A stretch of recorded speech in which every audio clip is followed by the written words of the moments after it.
guess what we have for question number 11? Take a look. It says, on a math test, 12 students earn an A. Alright, that looks pretty good. Okay, and it says that this number is exactly 25% of the total number of students in the class. How many students are there in the class? Okay, so let's see how to do this. Question 11.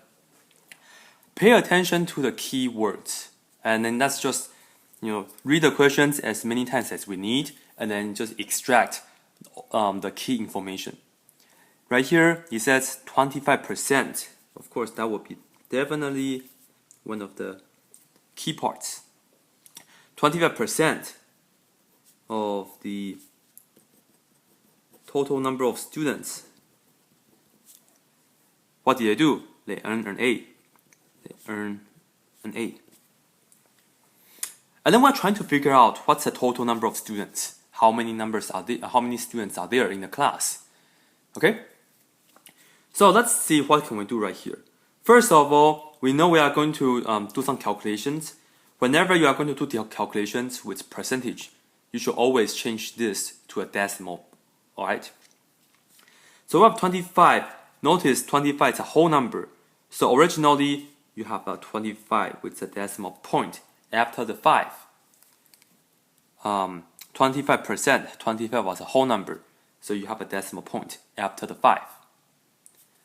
To change the percentage to a decimal, we are going to move the decimal point twice to the left. Once, twice. So we have 0.25. And I like to have a 0 in front of the decimal point. But it's the same. 0.25 or 0.25, they are the same. And then next it says 25% off. The word off means multiply. So let me write this down. The word off means to multiply. So this, we are going to multiply. So as you can see that we change this phrase, we're going to change this phrase into an operation, into a math equation. So we need to figure out what operation is going on, right? What operation do we need? And then it says the number of students, the total number of students. And that's something that we don't know, right?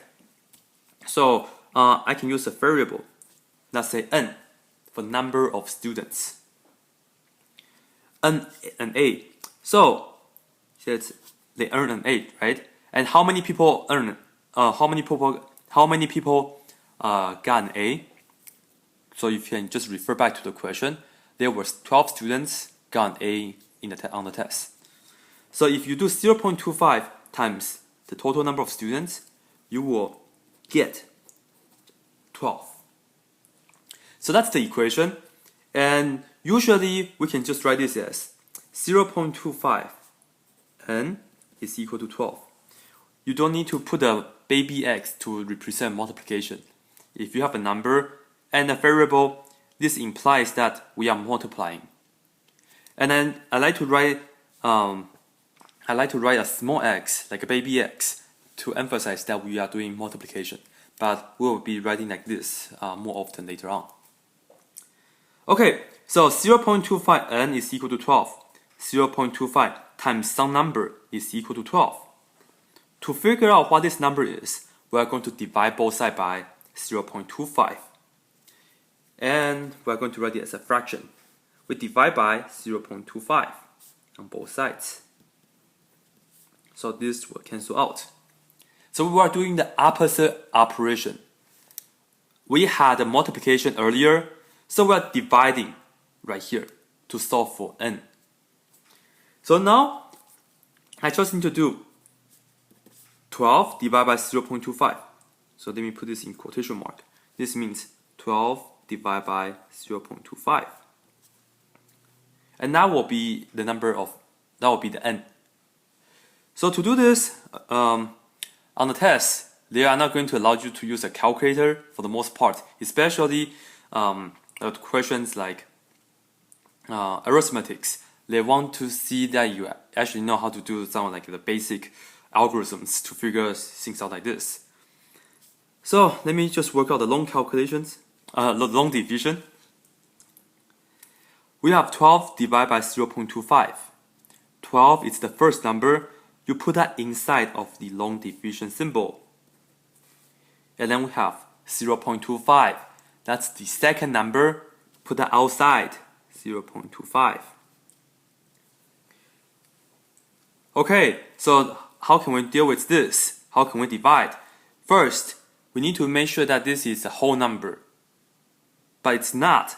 So let's see, let's do this. Notice that 12, I can write 12 as 12.0. I can add a decimal and then put a 0 after that. It doesn't change the value, right? Also, I can add another 0 if I want. I can have as many 0 as I would like. It doesn't change the value. So let me just put just let me exaggerate a little bit. I can put as many 0 as I want after the 12 and it does not change the value. What we're going to do to make this a whole number is this. We're going to move the decimal point twice to the right. So I can look at this instead of 0.25, I can look at this as 25, right? 25 and a point. And what we're going to do is move this decimal point inside twice to the right as well. Once, twice, right there. And the zeros after the decimal point doesn't matter. So what we're actually doing is I have a 12 with 2 zeros after that. And then on the outside, I have just the whole number 25. Okay, so this is what we're going to look at.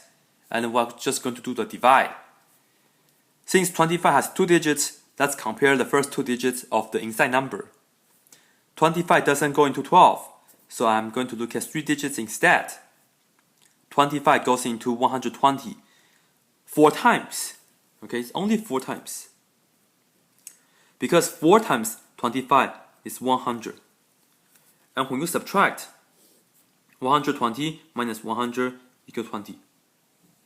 And then you bring down this 0. Bring down the 0. And now we are looking at 25 and 200. 25 goes into 200 8 times. 8 times 25, we get exactly 200. And when you subtract 200 with 200, you get a remainder of 0. So that's the answer. And that's it. N is equal to the whole number 48. And notice that the N represents the total number of students. So it has to be a whole number. You cannot have like a 0.25 of the students. So in here we have N is equal to 48. So that's a very reasonable answer. And let's take a look. Let's take a look of the answer choices. So N is the number of students, and we have that as choice E.